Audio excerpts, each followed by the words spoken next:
of parallel barking, not fans yet, but soon to be.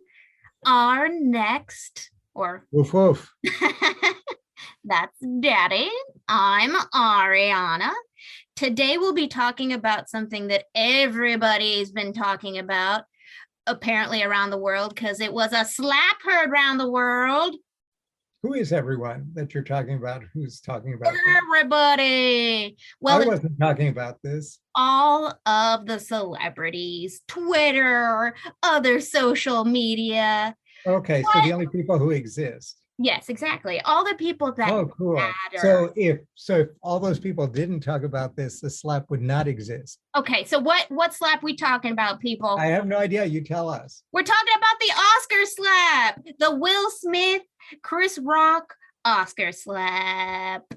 Okay. And the quote, "Keep my wife's name out of your mouth." Oh, yeah, the dramatic coda. Yes.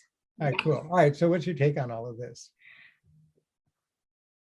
Well, of course, it was shocking. My first, yeah, absolutely. Why? Because why shocking and not completely different? First of all, for entertainers, it's an unspoken or spoken rule that this is a rule among privileged people. When someone is performing, when another entertainer, when you are an entertainer, and you should know this, by the way, this is just. Well, you know, I don't entertain. Okay, so shush. So listen. All right. When you're up on stage, you don't expect the audience, an audience member, and especially not a fellow entertainer, to jump up on the stage with you and interrupt, and especially not to physically assault you. So that is one reason why. Right. So you're using legal language. You mean to open-handedly slap you in the face? I think that's assault. Well, but we're not doing a legal podcast. It doesn't matter. I think people know what it's it helps me understand this, rather than by veiling all of this in legal conclusions. Okay. So he got up there. There's some kind of unspoken rule that, however boring, irritating, or horrible a performance is, absolutely, audiences sit there and then you write a scathing review, or you have your publicist call their publicist. Exactly. Or you never talk to them again, or you talk to the president of the company and try to get their movie destroyed. Obviously, you have some experience with this. No, because I've seen, right, this is, entertainers are among the most narcissistic people on earth, a close second to academics. Yeah, I was going to say, Dad. No, a close second to academics, right? And one of the things that we know about both academics and entertainers is that they are so utterly narcissistic that the only thing that they will actually perform is things about themselves. And so merely by watching movies or by watching faculty, there's nothing more nothing more energizing than watching faculty at play. But the same with entertainers. All you have to do is watch enough movies and you realize that you're actually watching entertainers have a discussion about themselves, their moral and social universe. And so, yeah, okay. Well, that's why, people choose certain films to, do. Yeah, but let's get back to the slap. So anyway, the other reason I was genuinely surprised was because the comment itself, I thought was rather benign in comparison to the reaction. Oh, you mean comparing Mr. Smith's wife to Demi Moore? Well, no, the joke was exactly, Jada, I love you, G.I. Jane 2, can't wait to see you. Right, and G.I. Jane 1 starred? Right, you're absolutely right. Demi Moore. Who? Demi Moore. Who at the time was thought to be among the most beautiful people in Hollywood. Absolutely. She was Okay. gorgeous with the Okay. shaved head, like so gorgeous.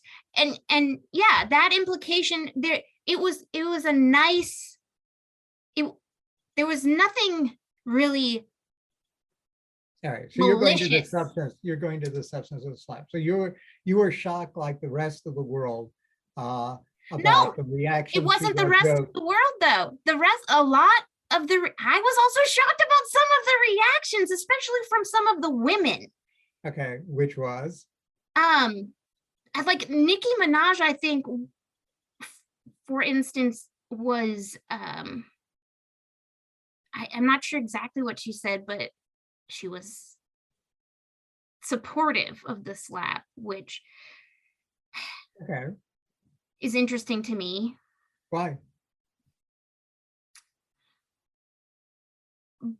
because I would, as a female, I would not want to make it seem like I need to lean on my significant other for The protection. fragile female thing. Okay, well, that's a point too.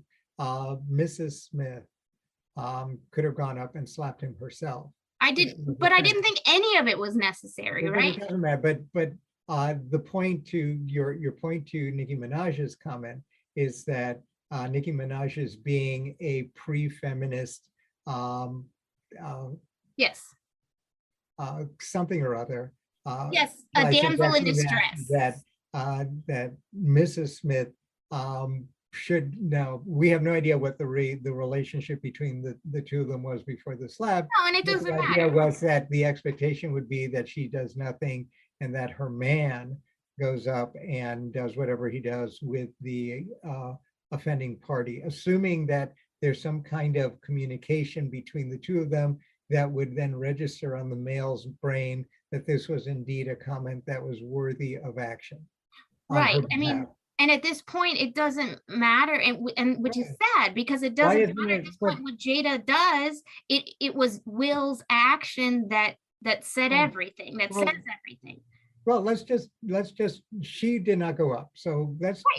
let's put her to the side for a second in the conversation, and say, well, maybe Mr. Smith did this not for her but for himself. And I mean, that's what it seems like.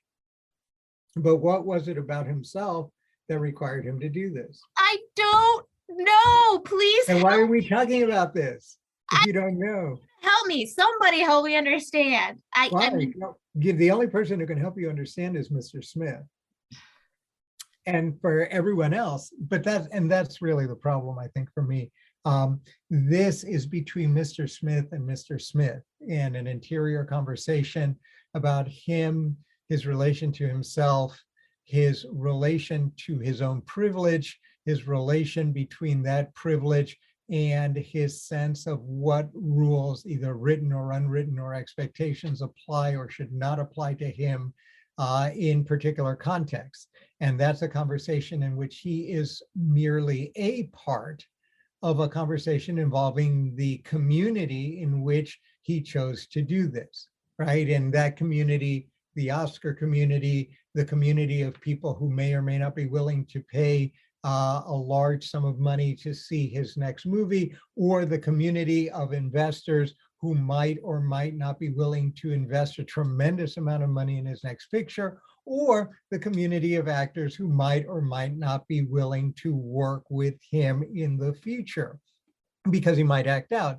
And there are a number of actors, and in that case, right, putting aside the trigger here, there are a number of actors, as I recall, both male and female, who do have a reputation for being triggerable in this way, but in ways that are inscrutable to everyone else, and what they wind up becoming is poison. So they make a choice, they choose to act on their impulse or their calculation or their need to express themselves in any way that makes sense to them, and then, which is good for them, but they're not living by themselves, they're living in a community, and then the community will respond.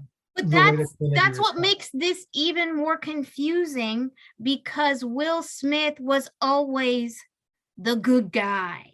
I mean, in his Was he? raps, he Was he? made sure not to use any foul language.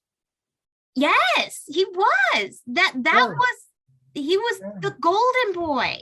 Was he? Yes. Oh, I had no idea.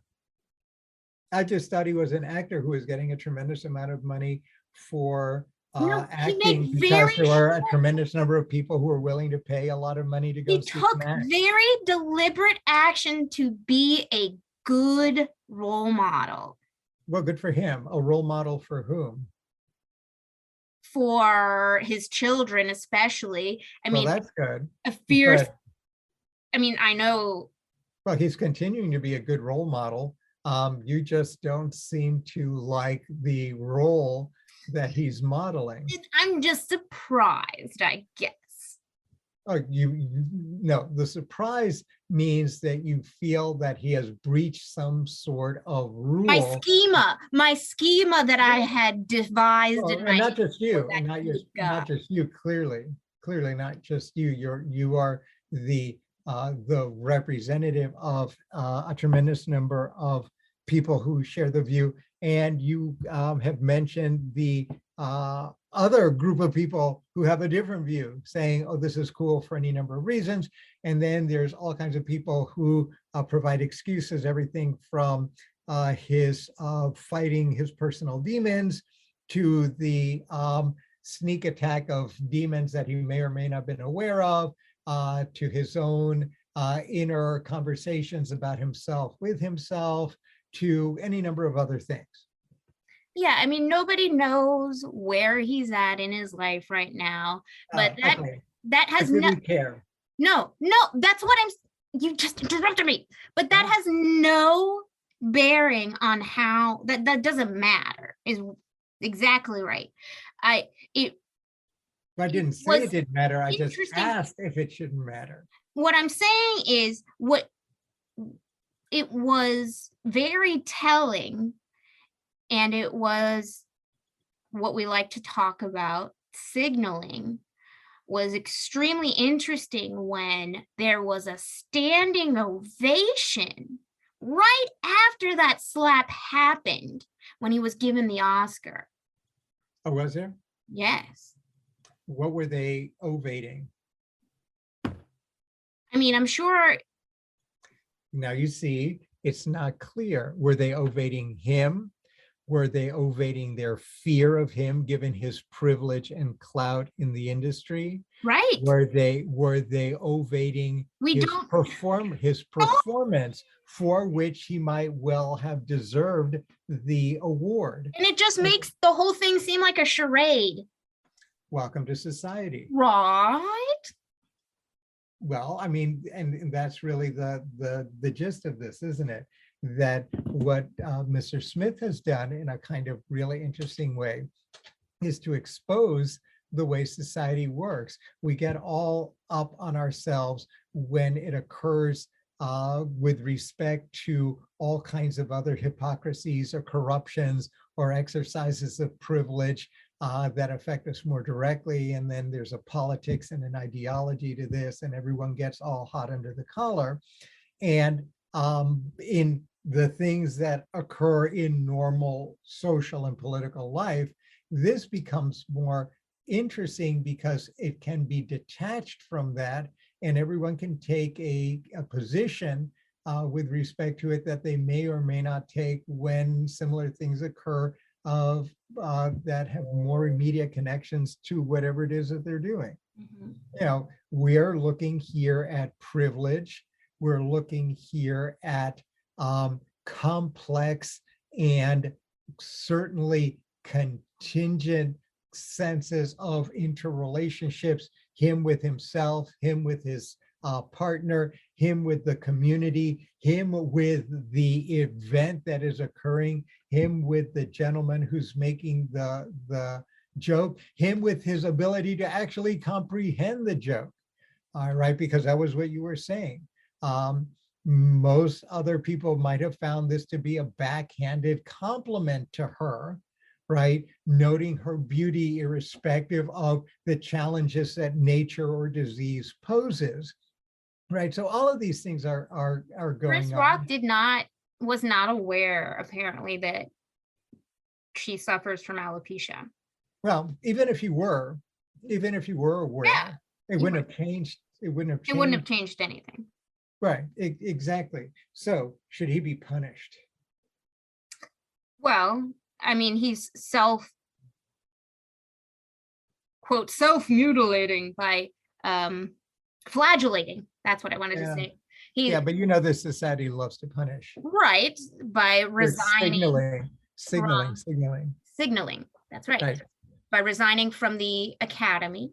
Yeah, but that's all him. He's doing this. Should he be punished by a third party? That is, should punishment be imposed not from inside, which is what he's doing. He's now punishing himself in a way, perhaps to punish himself, and in a way, perhaps to protect himself, in a way, perhaps to mediate the severity of any negative. And it could be any one of those things or more. But should outsiders punish So him? what's the goal of the punishment? You tell me. I think punishment should have a goal. I mean, why are we Um, punishing? It's not, Okay, it shouldn't just be to to feel good about it. satisfy our desire to make someone hurt because we felt hurt. Okay, well, except that has been a kind of standard. We now find it kind of creepy, but certainly for several thousands of years, it wasn't very creepy. But yeah, Well, there's I'm that. saying I don't Yeah. agree with that. Okay, so why would you want to punish? You want to teach him? You can just send him back to culture school. Do you want to make him more humble? You can send him to deprivileging school. Well, I mean, I To make think him more sensitive, you can send him to sensitivity training. And the reason I mention this I'm is that is crueler. precisely what we do with people who are not very privileged, right? When Right. we re-educate them and all of that. But we also do something else, right? The person who's fired for breaching all kinds of social taboos This is what I'm is saying. fired, Because re-educated, his career is ruined, and we think nothing of it. Indeed, we love it. We punish them. We feel better about ourselves by making them feel and worse. that's not going to Precisely what you happen. say we shouldn't be doing, right? But So, because of the privilege, that won't happen.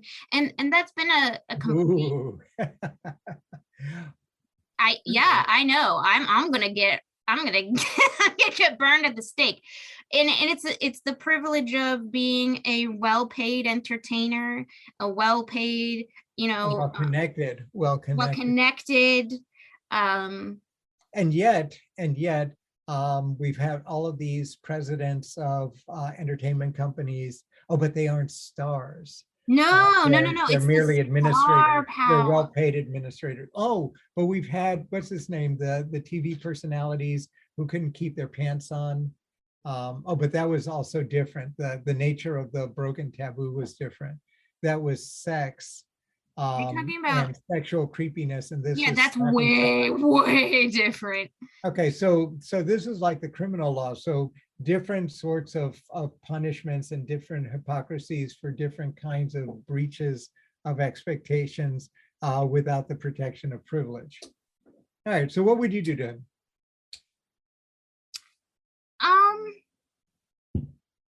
And we're just about out of time if we're trying to keep this. Okay, I think this should be our last thought then. All right. I don't see why there should be a difference between those who have privilege and those who don't. So I would not give any backdoor deals or easy ways in for him anymore. I would require the same steps to be taken to audition and everything as if he was someone with no name. It would be difficult and almost impossible for Hollywood to do that. But one punishment might be to put him and Chris Rock on national TV and have Chris slap him. That's the Old Testament eye for an eye, and then we're done. You could do that, but I mean, you also have to consider the other party. I'm not even sure Chris Rock is interested in that. He might. Yeah. No, we're talking hypothetically. Clearly he's not. And clearly that would be well beyond the pale. But if all bets are off and we're looking at this dispassionately and not bound by our, our social and cultural constraints, there are all kinds of things that can be done. You're talking about the traditional one, which is, well, the punishment for a privileged person who breaches a taboo is to lose their privilege. And that makes sense. And likely what is going to happen, does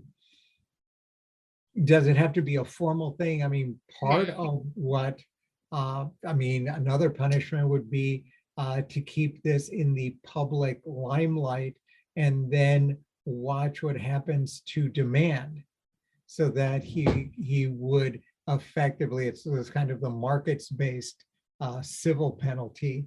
If the market for his movie and desirability dries up, then he's going to have to work very hard to rehabilitate himself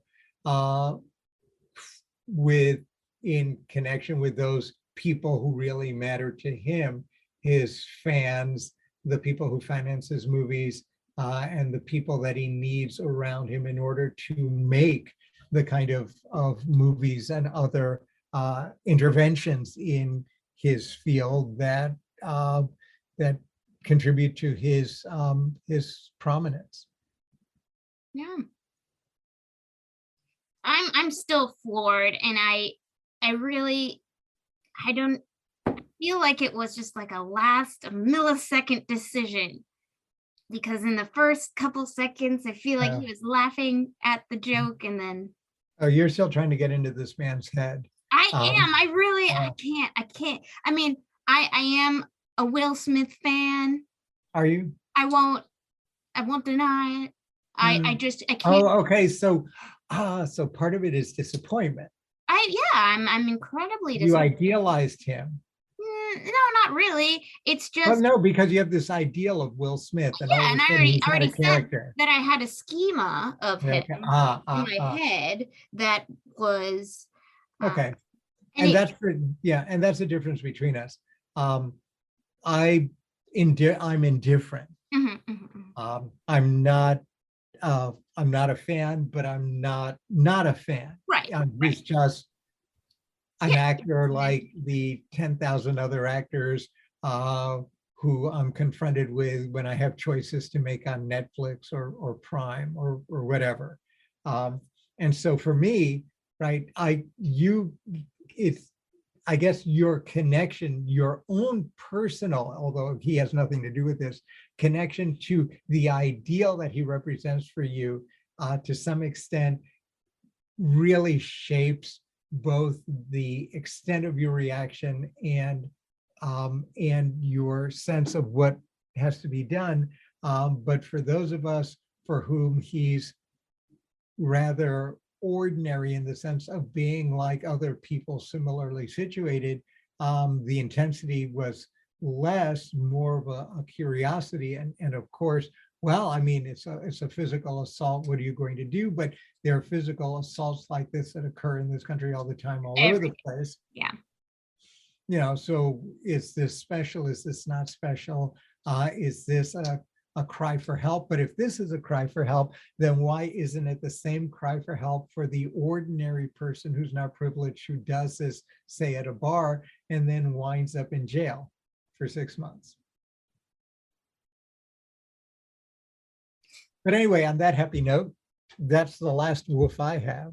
I will let it end on that note, or bark. So thank you, Daddy. Thank you, listeners. And thank you, the Fresh Princess of Seattle. It's Seattle. Bellevue. It's Fresh Princess of Bellevue. It's close enough. All right, woof woof. All right. Talk to y'all next time. Well, we'll bark at you.